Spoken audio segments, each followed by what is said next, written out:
और इसका एक ध्यान समझे कारण आता है।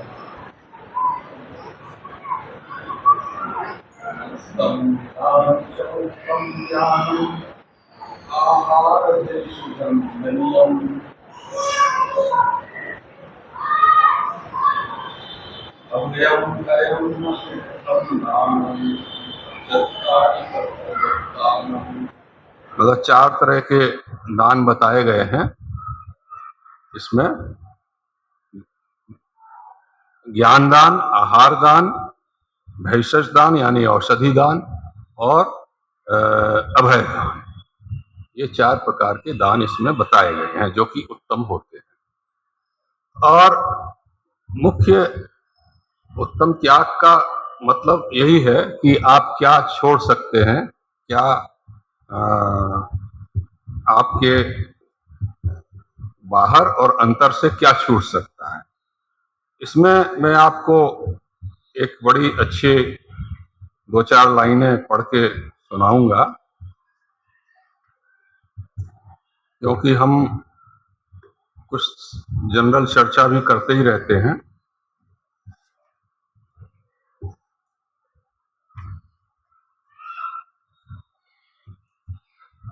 इसमें पंडित जी कहते हैं कि जैन परंपरा में अध्यात्मवाद की बड़ी प्रतिष्ठा है, इसीलिए हम जैन धर्म को आत्मधर्म भी कहते हैं। और धर्म प्रत्येक वस्तु का स्वभाव है, ये भी हम कहते हैं वस्तु स्वभावो धर्म। जैन धर्म प्राणी मात्र को इसी की शिक्षा देता है, क्योंकि आपका जो आप क्या है, आप आत्मा है, और आत्मा का स्वभाव क्या है, वही उसका धर्म है। उस धर्म का पालन करना है, इसमें सारा धर्म निहित है। तो अपने आत्मा को अंतर्दृष्टि लगा करके उसका आभास, उसका भान करना। जैन धर्म कहता है कि प्राणी मात्र को इसे अपने भीतर ढूंढना चाहिए। मंदिर, शास्त्र और गुरु ये वास्तविक धर्म स्थान नहीं है। देखिए कितनी बड़ी बात कह रहे हैं वो। मंदिर, शास्त्र और धर्म गुरु ये वास्तविक धर्म स्थान नहीं है। लेकिन हम ये भी कहते हैं कि देवशास्त्र गुरु ही हमारे पूज्य हैं, है ना। तो आपको ऐसा लग सकता है कि इनमें विरोधाभास है, लेकिन ऐसा नहीं है। ये उनके कहने का मंतव्य बड़ा इसमें गूढ़ है। आपको इनको छोड़ करके भी अंदर जाना है, अंतर में जाना है, इसलिए वो ऐसा कह रहे हैं। मात्र इन्हें धर्म स्थान बनाकर हमने भीतर की ओर देखना छोड़ दिया है। अध्यात्मवाद और भौतिकवाद में मौलिक अंतर यह है कि अध्यात्म प्रत्येक व्यक्ति को आत्मनिर्भर स्वावलंबी बनने की शिक्षा देता है, जबकि भौतिकवाद व्यक्ति के व्यक्तित्व पर भी कठोर प्रहार कर उसे परामुखापेक्षी बनाता है। भारतीय परंपरा में, संस्कृति में शुरू से 2 विचारधाराएं हमेशा रही हैं, एक निवृत्ति की और एक प्रवृत्ति की। तो निवृत्ति की विचारधारा से जो है अपरिग्रहवाद निकला और श्रमण संस्कृति निकली, और दूसरी विचारधारा से जो लोग पूजा करते हैं इंद्र की, सूर्य की, वरुण की इत्यादि, अग्नि की, वायु की, और वेदों में उनकी अर्चना करते हैं और बार बार कहते हैं कि हे इंद्र मुझे ये दो, मुझे पुत्र दो, मुझे धन दो, मुझे गाय दो, इत्यादि इत्यादि। और उसके लिए तरह तरह के वो यज्ञ करते हैं, हवन करते हैं। लेकिन जो निवृत्ति की विचारधारा, परिग्रहवाद की विचारधारा है, वो इससे उल्टी जाती है बिल्कुल। वो इन सबका कहती है कि इनको सबको त्याग दो, इनका निषेध करती है। तो ये विचारधाराएं हमेशा से इस हमारे यहाँ भारतीय संस्कृति में मौजूद रही हैं, और ये धर्म जो हमारे जैन धर्म है, बौद्ध धर्म है, इन्हीं से निकले हैं ये सब। तो इसका हमें ध्यान रखना चाहिए हमेशा कि ये इसका ओरिजिन क्या है, इसका मूल क्या है, मूल तत्व क्या है। हम वापस अपने इस पर आते हैं अब दान पर, या त्याग पर। तो इसमें तत्वार्थ सूत्र में बहुत सारे दान दान ये 4 तरह के दान हैं, उनके स्वरूप फिर उन पर बड़ी चर्चा की गई है। लेकिन उसके पहले मैं आपको बताऊं कि आप जब त्याग करते हैं तो त्याग करते समय आपके अंदर क्या दृष्टि होनी चाहिए। ऐसा सभी कहते हैं कि आप अंग्रेजी में भी कहावत है कि जब आप दाएं हाथ से किसी को दे रहे हो तो बाएं हाथ को पता नहीं लगना चाहिए कि हमने कुछ दिया, और जब बाएं हाथ से दो तो दाएं हाथ को पता नहीं लगना चाहिए कि हमने कुछ दिया। दूसरी एक कहावत यह भी है कि नेकी कर दरिया में डाल, आपने दिया भूल जाओ उसे कि आपने कुछ दिया। और जैन दर्शन के हिसाब से यह बिल्कुल सही भी है, क्योंकि आप जो दे रहे हो कोई आपका थोड़ी है। यहाँ तो आपकी आत्मा के सिवा बाकी सब कुछ जो कुछ भी है, यहाँ तक कि आपका परिवार, पुत्र इत्यादि भी सब सब पर है, ऐसा माना जाता है। और जब सब सभी पर हैं तो फिर उनमें कोई आपका कोई मोह नहीं होना चाहिए। और जब आप उसको दे रहे हो तो फिर आप क्या अपनी कोई चीज थोड़ी दे रहे हो। कुछ था, कोई वस्तु थी, कोई द्रव्य था, आपने दे दिया। वो यहाँ था, वहां से वहां चला गया। तो इसमें आपका मोह कैसा और इसमें आपका नाम कैसा। तो ये एक बड़ा बहुत ही महत्वपूर्ण बिंदु है। पंडित जी बड़े निष्प्रही व्यक्ति थे, बहुत त्यागी थे। मतलब उन्होंने कोई व्रत नहीं लिए थे, लेकिन उनका ये स्वभाव था। मैंने उनको हजारों हजारों रुपए देते देखा लोगों को, ऐसे निकाले और दे दिए।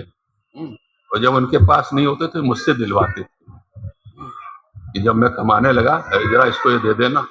और ये भी बता देते थे कि अम्मा को मत बताना। तो उनके बहुत पुरानी एक कहानी है कि जब मैं छोटा था 1960 के आसपास की, कि साहू शांति प्रसाद जी उनको बहुत मानते थे।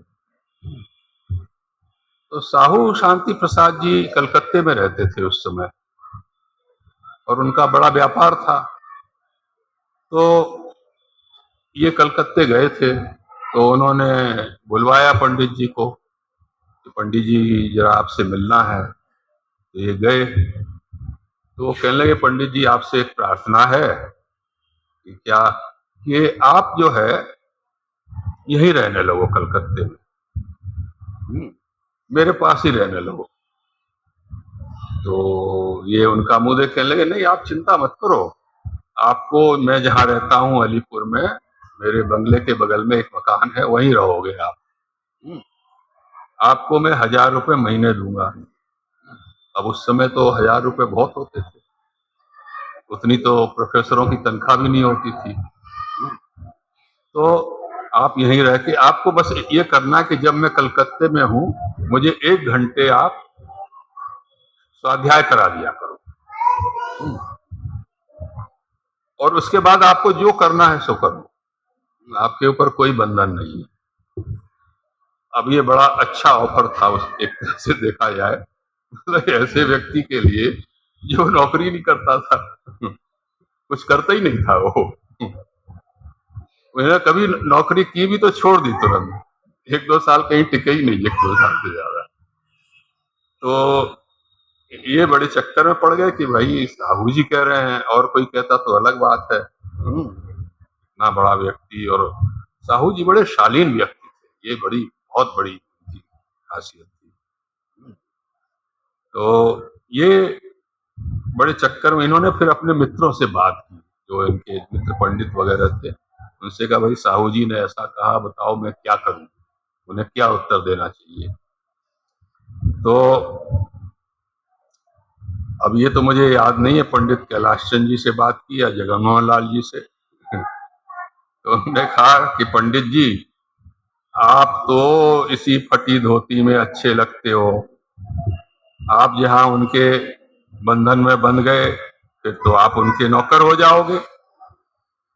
फिर समाज में वही बोलना पड़ेगा जो वो कहेंगे, उनकी बात का समर्थन करना पड़ेगा आपको। अभी तो आप तो जो उचित समझते हो, जो सत्य समझते हो वही बोलते हो, और वो उसका वो नहीं कर सकते, खंडन कभी कभी नहीं करते। तो इसलिए आप तो ऐसे ही रहो, ऐसा उन्होंने उनको समझाया। और उन्होंने फिर साहू जी को मना कर दिया, नहीं मैं ठीक हूं ऐसे ही, मैं ये यहाँ नहीं रह सकता कलकत्ते में। उन्होंने कहा मैं तो बनारस जाके ही रहूंगा। तो ये फिर बात यहाँ भारतीय ज्ञानपीठ चलती थी, उसका वो कुछ काम करते थे वैसे, संपादन वगैरह। तो ये एक मतलब उनकी निष्प्रहता का, मतलब एक त्यागी वृत्ति का मैं उदाहरण देना चाह रहा था। कहो तो आपको एक और मैं बड़ी सरल सी कहानी सुनाता हूँ, क्योंकि कहानियां सबको अच्छी लगती हैं, हमें भी अच्छी लगती है बहुत, कहानी पढ़ने में बहुत मजा आता है मन लगता है बाकी कौन सुनना चाहता है कि दान कितने प्रकार के हैं, इसमें क्या भेद है, उसके कितने भेद हैं, उसके कितने भेद हैं क्या करेंगे उनको। तो एक कहानी है कि एक ब्राह्मण परिवार के पति पत्नी थे, बहुत गरीब। तो विप्र जो है वो पहले ऐसा कहते हैं गरीबी होता था दान दक्षिणा पे काम चलता था उसका। तो गांव के बाहर एक कुटिया बना के रहता था, उसके पास कोई जमीन जायदाद नहीं थी, खेती कर नहीं सकता था। और उसके उसके पास लेकिन एक घोड़ा था। तो उस घोड़े को खिलाने के लिए रोज चारा चाहिए, घास चाहिए। तो उसकी पत्नी बड़ी मेहनत करती थी, गांव से इधर से उधर से, ऐसी जगह से जहां उसको अनुमति मिल जाए कि भाई काट लो घास, नहीं तो वो लोग घास भी नहीं काटने थे, तो काट के ले आते थे, इसको खिलाती थी। और जो ब्राह्मण था वो जगह जगह जाता था घरों में कि भाई बच्चे को पढ़ाना है तो मैं पढ़ा दूं, ट्यूशन कर दूं। कभी काम मिल गया, कभी नहीं मिला। तो इस प्रकार से उनका किसी तरह से गुजर बसर चल रहा था गरीबी में। और दोनों इस गरीबी और भुखमरी के कारण दोनों कमजोर हो गए थे, लेकिन वो शांति पूर्वक अपने घर में रहते थे। घोड़ा जरूर बहुत तंदुरुस्त और मजबूत था क्योंकि घोड़े को दोनों बहुत, उनका मोह था उससे बड़ा। और उसको कुछ भी करके उसको डेली पूरा चारा देते थे, चारा पानी उसको समय पे मिलता था। तो पौराणिक कहानी है, एक दिन नारद जी वहां से गुजर रहे थे। तो नारद जी एक बड़ी बहुत ही, जो वैदिक पुराण है, हिंदू पुराण, उनकी ऐसी एक शख्सियत है, बहुत ही इंटरेस्टिंग। मतलब उनके बारे में उनकी सैकड़ों कहानियां हैं। तो वहां से गुजर रहे थे तो उन्होंने देखा कि भाई ये एक ब्राह्मण यहाँ रह रहा है, चलो आज यहीं भिक्षा कुछ मांग के खा लेता हूँ, मतलब यहीं अपना। तो गए, तो जैसी परंपरा थी कि भाई कोई भी अतिथि आए तो उसे कुछ आप खिलाओगे। तो इनके पास कुछ नहीं था, तो इन्होंने उनको उसको पानी और नमक दिया। तो वो समझ गए कि यहाँ स्थिति बड़ी गंभीर है। तो उन्होंने उनसे पूछा कि भाई ये बताओ तुम करते क्या हो। तो उसने बताया कि मैं तो ये करता हूँ, और मेरे पास तो कुछ है नहीं, बस ये घोड़ा है देखिए, इस घोड़े को हम संभालते रहते हैं। तो उन्होंने, नारद त्रिकालदर्शी थे, मतलब देख सकते थे उसके कर्मों का लेखा जोखा भी। तो उन्होंने देखा कि इसके भाग्य में सिर्फ संपत्ति के नाम पर हमेशा एक घोड़ा है और कुछ नहीं है। इसके जो कर्म है उसके फलस्वरूप इसे घोड़ा मिला है, और इसे और कुछ मिल नहीं सकता। लेकिन घोड़ा इसके पास हमेशा रहेगा। तो उन्होंने सोचा कि इसकी मदद कैसे की जाए। तो उन्होंने उसको समझाया कि ऐसा करो, तुम अपना एक घोड़ा बेच दो। तो बड़े परेशान हो गए कि मैं हम एक ही तो चीज है हमारे पास, हम आप कह रहे हो बेच दो उसे। कह रहे नहीं, तुम हमारी बात मानो, तुम इसको बेच दो। अब उनका बहुत मोह था उससे, देखिए वो छोड़ नहीं सकते थे उसको। लेकिन उन्होंने उसको राजी कर लिया कि भाई इतने बड़े मुनि आए हैं, कह रहे हैं तो ठीक ही कह रहे होंगे, चलो भाई इसका त्याग करते हैं, मोह, इसका मोह छोड़ो। तो नारद जी ने उसका घोड़ा बिकवा भी दिया, कुछ पैसे आ गए, उससे वो अपना खाना वाना भी ले आए। तो अब जब खाना वाना खा लिया तो उनको समझाया, ब्राह्मण को उन्होंने, कि देखो अभी तुम्हारे पास कुछ धन है शेष, तुम अपने घर में एक पाठशाला शुरू करो जहां बच्चों को तुम फ्री पढ़ाओगे। तो उन्होंने कहा कि ठीक है, लेकिन कौन पढ़ने आया, क्या तुम जाओ गांव में घूमो, घोषणा कर दो। तो उसने गांव में घर घर जाके लोगों से कहा कि भाई मैं पाठशाला शुरू कर रहा हूँ, अपने बच्चे को वहां भेजो और मैं उसे पढ़ाऊंगा, तुम्हें कुछ देना नहीं है। तो लोग बड़े चकित हुए, गांव में बड़ी चर्चा होने लगी कि अरे ये तो अभी तक तो ये भूखा घूमता था, आज क्या हो गया। जरूर कोई इसमें राज है। फिर कई लोगों ने कहा, तो गांव के जो बुद्धिमान बुजुर्ग थे उन्होंने कहा नहीं भाई देखो, हम लोग इसको पहचान नहीं पाए, ये बड़ा अच्छा और दानी ब्राह्मण है, मतलब बुद्धिमान है, हमने इसकी आज तक कीमत नहीं समझी इस व्यक्ति की, हमें इसकी मदद तो करनी चाहिए। तो अपने बच्चों को वहां भेजने लगे। तो बच्चे आने लगे, तो जब बच्चे आएंगे पढ़ेंगे तो कुछ ना कुछ तो वो दक्षिणा लाएंगे, उनके परिवार वाले ही, कोई केला दे गया, कोई कुछ दे गया। फिर ये होने लगा गांव में कि देखो इसने हमारे लिए, बच्चों के लिए पढ़ाने के लिए इसने अपना घोड़ा तक बेच दिया।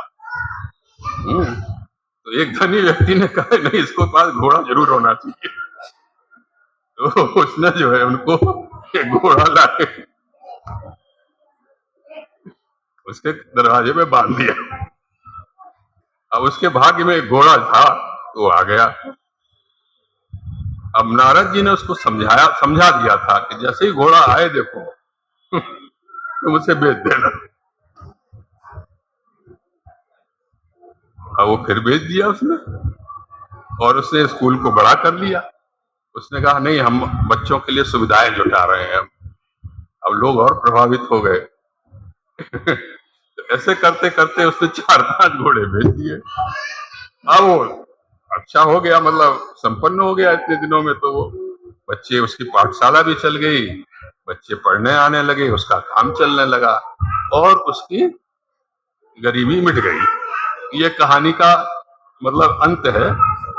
मतलब इस कहानी का क्या वो है कि भाई देखो, उसने एक अपना मोह छोड़ा, त्याग किया, और चीजों को जो है एक दूसरा, एक इसका और इससे हमको शिक्षा मिलती है, वो ये मिलती है, देखिए कि आपके भाग्य में जो है, जितना मिलना है, आना है, वो आएगा ही, लेकिन उससे ज्यादा भी नहीं आएगा। आप इतनी कोशिश कर लो तो आपका घड़ा निश्चित है कि कितना बड़ा घड़ा है आपका, उतना घड़ा आपका भरा रहेगा। तो आप सोचो कि नहीं हमारे पास तो वो इतने बड़े बड़े घड़े हो जाएं, और क्योंकि आदमी की लालसा का कोई अंत नहीं है। उसकी सबसे ज्यादा लोभ आदमी का धन के प्रति होता है, ये हम सब जानते हैं। तो वो चाहता है कि अच्छा इतना आ गया, अब और आ जाना चाहिए, और आ जाना चाहिए। इससे क्या होता है, उसके पास तो हमसे ज्यादा है, तो हमें थोड़ा सा और मिलना चाहिए। लेकिन ये कहानी ये बताती है कि आपके कर्मों का जो लेखा जोखा है, उस हिसाब से आपको जितना मिलना है उतना ही मिलेगा, उससे ज्यादा नहीं मिलेगा। आप कुछ भी कर लो। तो थोड़ा सा तत्वार्थ सूत्र का भी हम लोग ध्यान कर लेते हैं। नहीं तो फिर ये हुआ कि भाई शास्त्र का स्वाध्याय नहीं किया हमने। 247 पेज पे है वर्णन। ये कहते हैं कि दान का स्वरूप और उसकी विशेषता।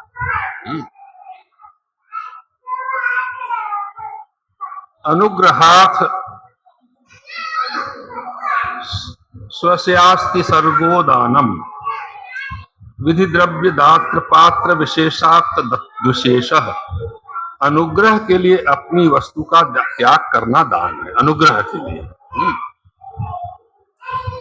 और दान देते समय विधि, दान देने की विधि, क्या द्रव्य दे रहे हो, दाता और पात्र की विशेषता, इन चारों चीजों का ध्यान रखना चाहिए कि दान कुपात्र को भी नहीं देना चाहिए, पात्र को देना चाहिए। विधि क्या होनी चाहिए, ये देना चाहिए। आप क्या दे रहे हो ये भी देखना चाहिए कि आप जो दे रहे हो उचित है कि नहीं है। आप लोगों ने अगर कईयों ने कहानी सुनी होगी नचिकेता की, जो कि कठोपनिषद में आती है। नचिकेता जो है अपने पिता ने उसको जो है यम को दान में दे दिया था। क्यों दे दिया था? क्योंकि उसके पिता बड़े दानी थे और दान कर रहे थे। लेकिन दान किस चीज का कर रहे थे?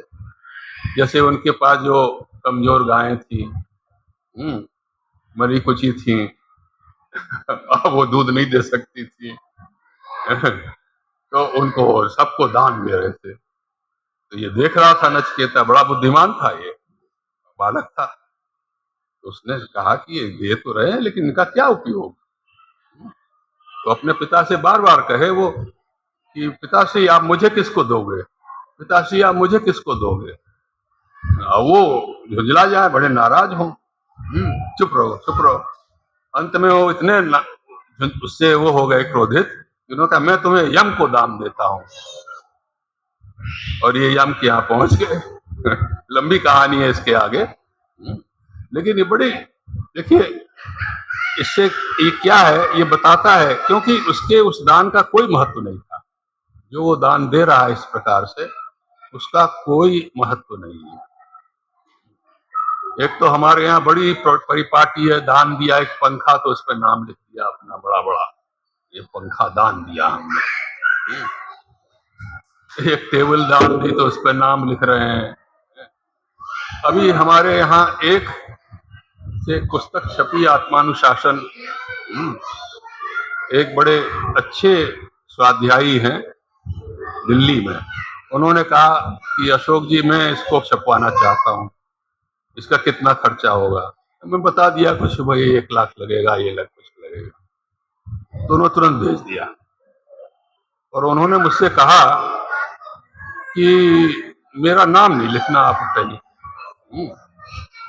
अब जैसी परिपाटी है, हम कहीं ना कहीं तो उल्लेख करते ही हैं अपने प्रकाशकीय में, यहाँ वहाँ। तो मैंने उनका नाम जो है उल्लेख कर दिया कि इनके सहयोग से हमें ये पुस्तक प्रकाशित करने में इन्होंने बड़ा सहयोग किया। अब उनका फोन आ गया, जब उनको पुस्तक मिली, इसने 2 कॉपी भेजी थी, उनका फोन आ गया मेरे पास, अशोक जी आपने बहुत गलत काम किया। मैंने कहा क्या क्या हो गया भाई साहब?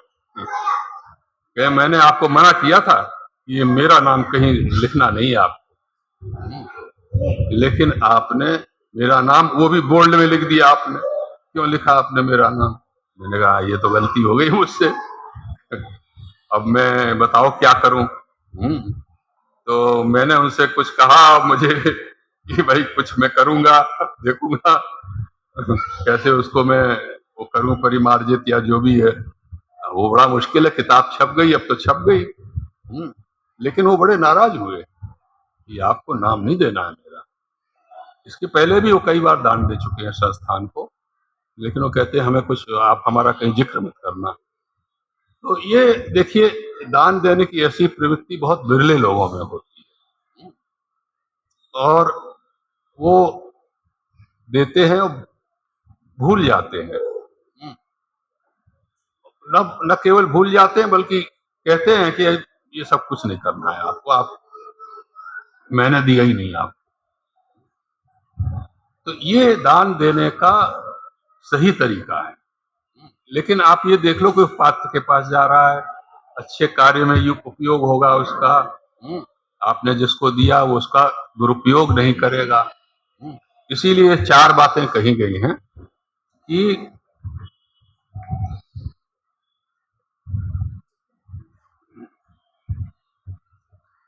विधि, द्रव्य, दाता और पात्र की विशेषता से उसकी अर्थात दान की विशेषता है।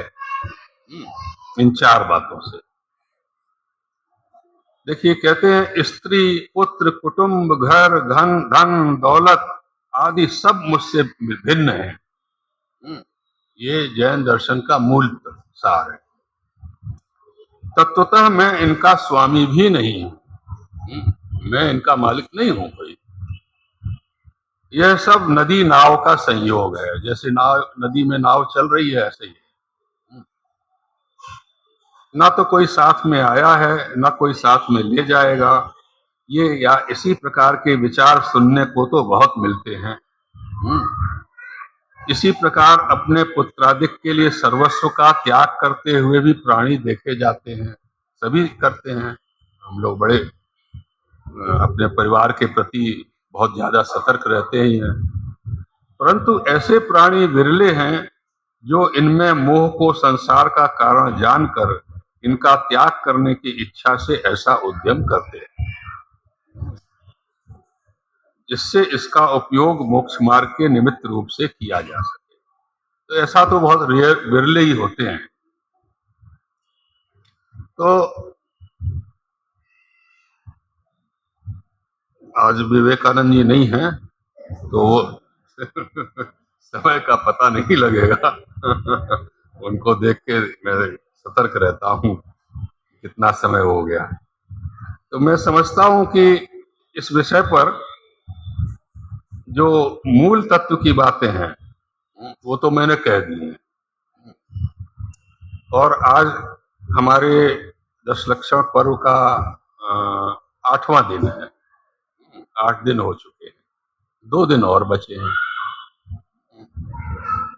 तो यदि कोई और सज्जन या महिला कुछ बोलना चाहें तो मैं उनका स्वागत करूंगा कि भाई आप भी कुछ कहिए।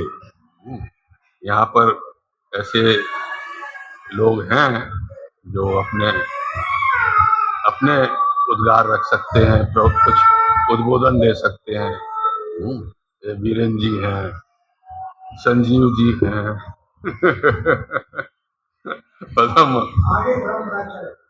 आगे परंपरा ये तो आप लोगों पर है, आप चलाओगे तो चलेगी, बिल्कुल चलेगी। यहाँ पर जो है आप लोगों में से कोई चाहे कुछ बोलना तो बड़ा अच्छा रहेगा। महिलाएं आएंगी, कुछ बोलेंगी।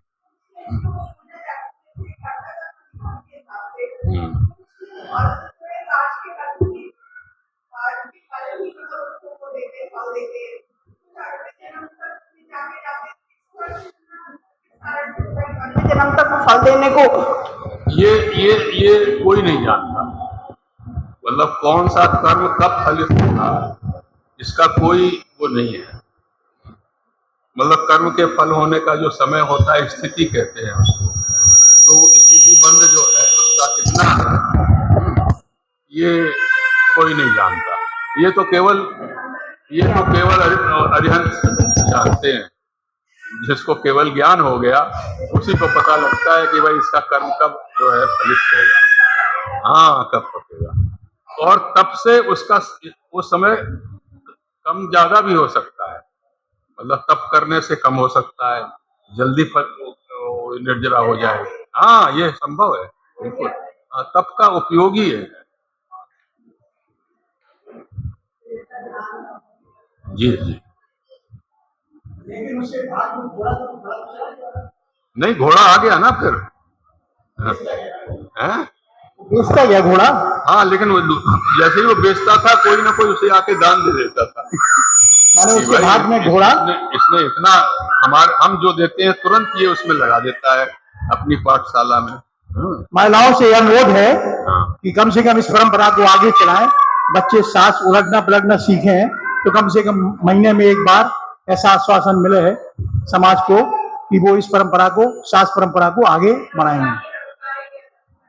हाँ, हाँ, आप लोग ये आप आश्वासन लीजिए महिलाओं से। हाँ, एक टाइम फिक्स करिए। हाँ, यहीं पर करिए, सब सुविधाएं, यहाँ कोई दिक्कत नहीं, आप आराम से करिए। आज आप लोगों से अनुरोध है कि इसी की दीक्षा लें कि हम सांस को आगे परंपरा के रूप में यहाँ पे सांस प्रवचन की परंपरा को निभाएंगे। महीने में एक बार या हफ्ते में एक बार ऐसी कोई अपनी अपना विचार व्यक्त करें। बोलो भगवान महावीर स्वामी की जय। कोई भी शास्त्र ले सकते हैं, 6 डाला ले सकते हैं, तत्वार्थ सूत्र ले सकते हैं। हाँ हाँ, जी जी जी जी हाँ।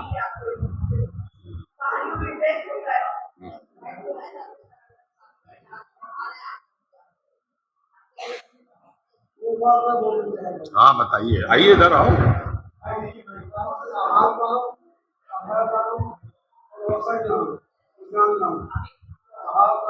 दान और अभय दान ये तात्कालिक है और ज्ञान दान हमेशा रहेगा। बस ये मतलब पक्की चीज है।